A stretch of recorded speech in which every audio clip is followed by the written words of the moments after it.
வணக்கம். ஸ்டாண்டர்ட் சைஸுக்கு டைஸுடன் கூடிய எக்ஸ்டர்னல் த்ரெட்ஸை உருவாக்குவது குறித்த இந்த காணொளிக்கு உங்களை வரவேற்கிறோம். நாம் இந்த பாடப்பகுதியின் நோக்கங்களை பார்க்கலாம். இந்த காணொளியின் இறுதியில் உங்களால் பின்வருவனவற்றை மேற்கொள்ள முடியும். எக்ஸ்டர்னல் த்ரெட்டை கட் செய்வதற்காக ரவுண்ட் ராடில் பிளாங்க் சைஸை ஃபைல் செய்தல், தேவையான நீளத்திற்கு ஸ்பிளிட் டை மற்றும் டை ஸ்டாக்கை பயன்படுத்தி M14 எக்ஸ்டர்னல் த்ரெட்டை கட் செய்தல், ஸ்க்ரூ பிட்ச் கேஜ் மற்றும் மேட்சிங் நட் மூலம் த்ரெட்டை சரிபார்த்தல். நாம் இப்போது ஸ்டாண்டர்ட் சைஸுக்கு டைஸுடன் கூடிய எக்ஸ்டர்னல் த்ரெட்டை உருவாக்குவதற்கு தேவையான மெட்டீரியல்கள் மற்றும் டூல்களை பார்ப்போம். Smooth file, round MS rod, M14 split die, die stock, matching nut, oiler, thread die set, screw pitch gauge, bench vice, cutting lubricant, vernier caliper, deburring tool, safety goggles, gloves,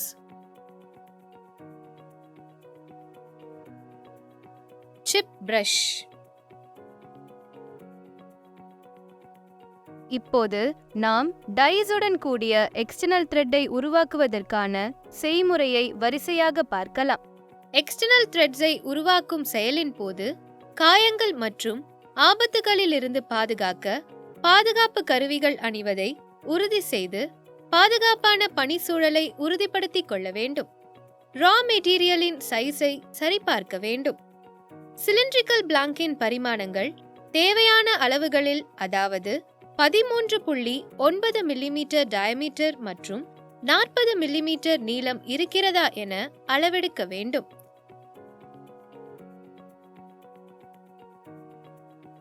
பிளாங்கை file செய்யவும். Smooth ஃபைலை பயன்படுத்தி cylindrical பிளாங்கின் எட்ஜ்களை file செய்யவும்.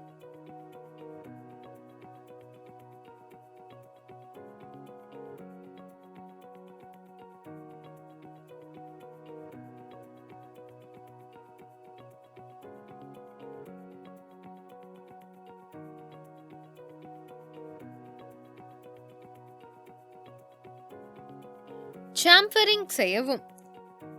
Work பீஸை bench வைஸில் சரியாக 90 டிகிரியில் clamp செய்யவும்.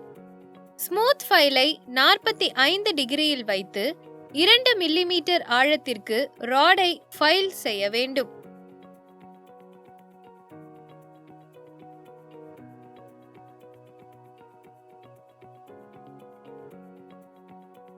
Tie ஸ்டாக்கை தயார் செய்யவும். டை ஸ்டாக்கில் M14 ஸ்பிளிட் டையை செட் செய்து மற்றும் அவை சரியாக பொருத்தப்பட்டுள்ளதா என உறுதிப்படுத்திக் கொள்ள வேண்டும். பிளாங்கின் மீது டையை பொருத்தவும். சிலிண்ட்ரிக்கல் பிளாங்கின் ஒரு முனையில் டையை பொருத்தி சமமாக பிரஸ் செய்யவும்.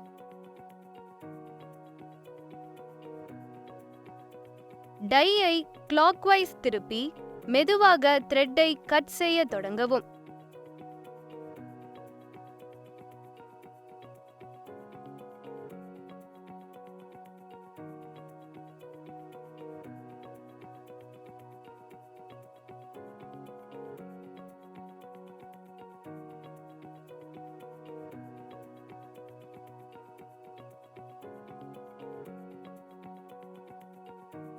டை ஸ்டாக்கின் மீது சமமான அழுத்தத்தை பயன்படுத்தி அதை கிளாக்வைஸ் டைரக்ஷனில் திருப்ப தொடங்கவும் மற்றும் ஒர்க் பீஸுடன் டையை திருப்பி த்ரெட்டை கட் செய்யவும்.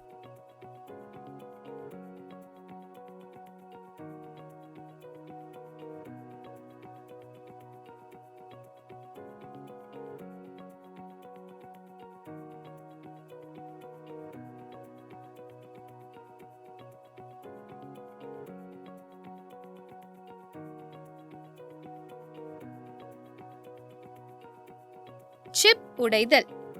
சிறிது தூரத்தை கட் செய்த பிறகு கட்டிங் செயல்பாட்டின் போது உருவாகும் சிப்ஸை உடைப்பதற்கு டை ரொட்டேஷன் கவுண்டரை சிறிது நேரம் கவுண்டர் கிளாக்வைஸ் திருப்பவும்.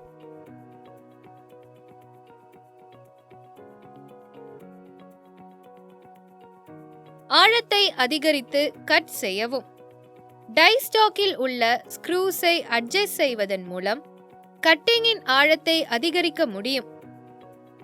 தேவைப்படும் சரியான த்ரெட் பிட்ச் வரும் வரை த்ரெட் கட்டிங்கை தொடரவும்.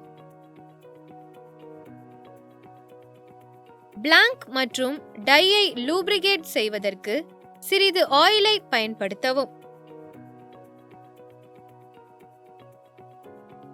டை செட்டை நீக்கவும். கவுண்டரை கிளாக்வைஸ் டைரக்ஷன் சுற்றுவதன் மூலம் ஒர்க் பீஸில் இருந்து டை செட்டை நீக்கவும்.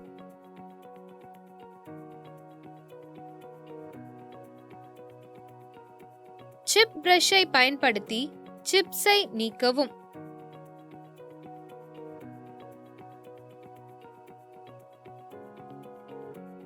த்ரெட் பிட்சை சரிபார்க்கவும். ஸ்க்ரூ பிட்ச் கேஜின் மூலம் த்ரெட் பிட்சை சரிபார்க்கவும். தேவை இருந்தால் த்ரெட்டை கட் செய்யும் செயலை துல்லியமாக மற்றும் தேவையான அளவுகளுடன் த்ரெட் பொருந்தும் வரை மீண்டும் தொடரவும்.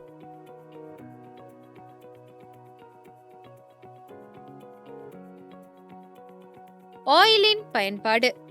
முடிக்கப்பட்ட த்ரெட்டில் ஒரு சிறிய அளவு ஆயில் அல்லது கட்டிங் ஃப்ளூயிடை பயன்படுத்த வேண்டும்.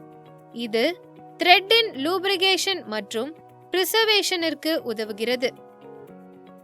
த்ரெட் காம்பனன்ட்டை பிரிசர்வ் செய்யவும். முடிக்கப்பட்ட த்ரெட் காம்பனன்ட்டை மதிப்பிடுதல் அல்லது எதிர்கால பயன்பாட்டிற்காக மிகவும் கவனமாக வைக்கவும். இதுவரை அறிந்து கொண்ட முக்கிய பாயிண்ட்களை நாம் மீண்டும் ஒரு முறை நினைவு கூறலாம். 2 மில்லிமீட்டர் ஆழத்திற்கு ஸ்மூத் ஃபைலின் உதவியால் 45 டிகிரி வரை ராடின் எட்ஜ்களை ஃபைல் செய்தல். டையை கிளாக்வைஸில் திருப்பி மெதுவாக த்ரெட் கட்டிங்கை தொடங்க வேண்டும். கவுண்டர் கிளாக்வைஸில் டை செட்டை ஒர்க் பீஸின் மீது திருப்புவதன் மூலம் டை செட்டை நீக்குதல். ஸ்க்ரூ பிட்ச் கேஜை பயன்படுத்தி த்ரெட்டின் பிட்சை சரிபார்த்தல். வேலையை முடித்த பின்னர் ஆயில் பயன்படுத்தி லூப்ரிகேட் செய்தல். இந்த பாடப்பகுதியின் நிறைவு பகுதிக்கு வந்துவிட்டோம். ஸ்டாண்டர்ட் சைஸுக்கு டைஸுடன் கூடிய எக்ஸ்டர்னல் த்ரெட்ஸை உருவாக்குவது குறித்த நல்ல புரிதலை நீங்கள் பெற்றிருப்பீர்கள். அடுத்த காணொளியில் மீண்டும் சந்திக்கலாம்.